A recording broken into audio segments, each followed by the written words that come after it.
A gente está aqui acompanhando a entrevista coletiva, que ainda não terminou, embora hoje tenha sido muito mais rápida, porque o governador João Dória não está presente. A Mayra de Jaime está lá, Joel, e está aqui com mais detalhes para a gente. Inclusive, Mayra, havia uma expectativa, na verdade, por causa da pressão, né, de outros prefeitos, de que hoje viessem medidas mais restritivas, mas essas medidas não vieram, né? Boa tarde. Oi, Mayra.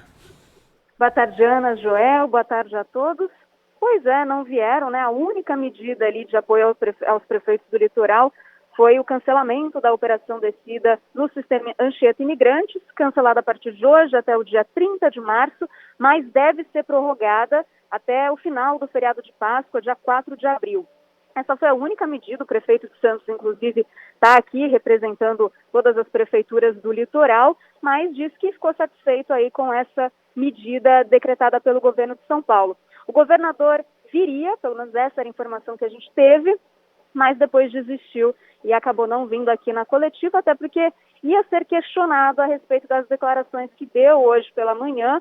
Questionei agora também o Dr. Jean Gorenstein, porque ele estava presente na coletiva da prefeitura, então apontou ali, pareceu que havia um alinhamento entre o governo de São Paulo e a prefeitura, mas a fala do governador João Dória hoje pela manhã desmentiu isso, né? Mostrou que não havia alinhamento.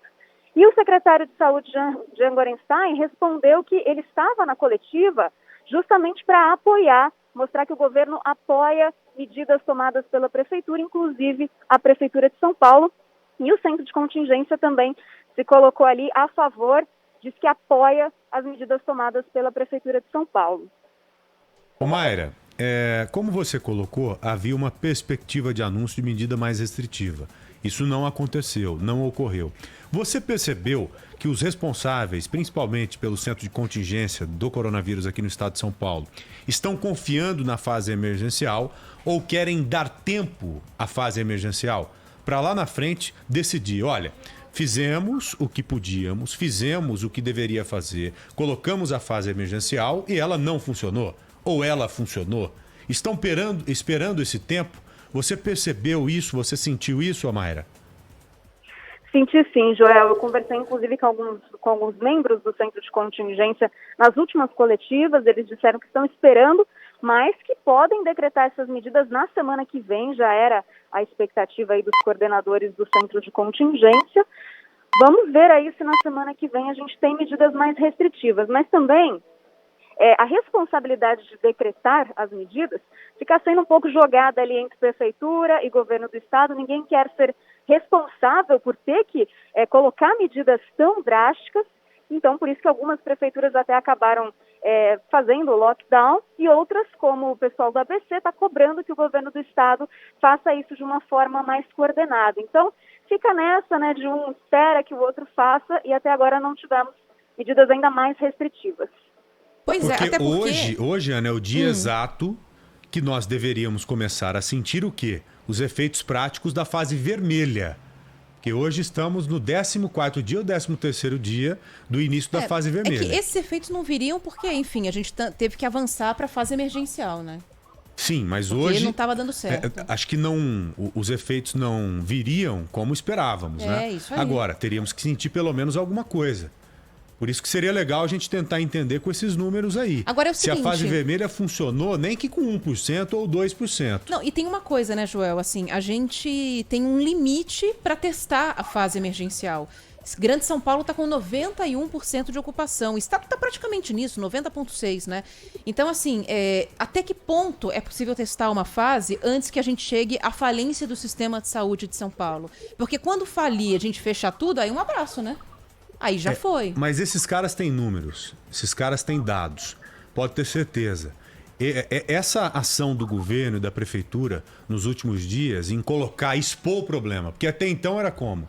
Você se lembra muito bem, olha, não vai faltar leito aqui. Quantas vezes nós ouvimos o secretário Dr. Jean Gorenstein e o secretário municipal da cidade de São Paulo, também o Edson Aparecido, o próprio prefeito, o próprio governador, dizerem o seguinte, olha, aqui ninguém ficará sem atendimento. Você ouviu alguma vez isso, Ana? Pois é, não. Várias vezes. Depois eles mudaram a forma de agir. Não, exato. Não é? Eles falaram, olha, tá todo mundo morrendo, vai morrer, não vai ter atendimento. Agora, eles, ao mesmo tempo, têm esses números em mãos. números que às vezes, ou tendências que às vezes não são divulgadas pra gente. Ô Mayra, você tem a resposta para essa pergunta, por exemplo, que a Ana fez. Qual o momento para agir e julgar ali e decidir, olha, essa fase emergencial tá funcionando, dá para tocar. Não, essa fase emergencial não está funcionando, nós temos que agir agora, porque senão, daqui uns dias estaremos no 100% de ocupação de leitos de UTI. Já há esse dia, seria terça, quarta, quinta-feira, alguém da saúde te disse algo nesse sentido, A Mayra? fase emergencial faz uma semana na segunda, né, Mayra? Isso, não há, infelizmente, essa é a grande pergunta, né? Não há essa resposta por enquanto. O que eu conversei com os membros do Centro de Contingência na quarta-feira foi que, se precisar de uma medida mais restritiva, o que a gente está vendo que vai precisar, antes de um lockdown vem a redução do horário de serviços essenciais. Então, os supermercados vão ter um horário reduzido, farmácias, enfim, outros serviços ali com uma restrição de horário antes de ter que fazer realmente um lockdown, que alguns membros do Centro de Contingência dizem que é inviável, porque você precisa fechar fronteiras, fechar divisas, né, com outros estados, precisaria de uma ajuda até federal ali para você controlar o fluxo de pessoas nas ruas, né, o toque de recolher efetivo, né, que realmente as pessoas não possam sair nas ruas, fechamento, eles também são contra fechamento de supermercados, por exemplo, porque há um grande risco de desabastecimento. Então a gente ainda não sabe quando que essas novas medidas vão ser decretadas, eles estão avaliando, mas é bem provável que na semana que vem a gente tenha novidades sobre isso sim. Tá, então há um meio termo aí. Então seria restringir os serviços essenciais. É como está ocorrendo, ou estará ocorrendo lá em São Bernardo do Campo. É em São Bernardo, que a partir de amanhã o comércio essencial tem que fechar às 7 horas. Todo ABC. Às 19 horas, em todo o ABC. Então, muito provavelmente, se houver a necessidade, e a gente acha que deve haver a necessidade, no meio da semana, o governo do Estado de São Paulo deve fazer isso aí. Falar, olha, não tem como, a partir das 7 horas da noite, todo o comércio essencial fechado. Somente mantendo, talvez, ali, farmácia, e é claro, hospitais, clínicas, coisas do gênero.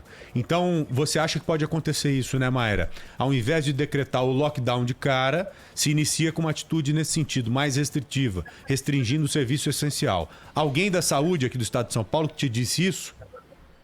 Sim, disseram aqui o pessoal do Centro de Contingência, conversei com eles depois do término da última coletiva. Alguns não defendem o lockdown, justamente, até o próprio José Medina, que já foi coordenador do Centro de Contingência, falou na última coletiva que ele basicamente disse que o lockdown é inviável, né? Porque você corre um grande risco de desabastecimento, você tem muitos riscos envolvidos quando decreta um lockdown, então tem que ser realmente a última medida, mas a verdade é que a gente está chegando perto, né, dessa última medida, se a gente olha os números da saúde. Mas então teria ali algumas alternativas, algumas etapas antes de realmente a gente ter um lockdown, considerando o que ele realmente significa.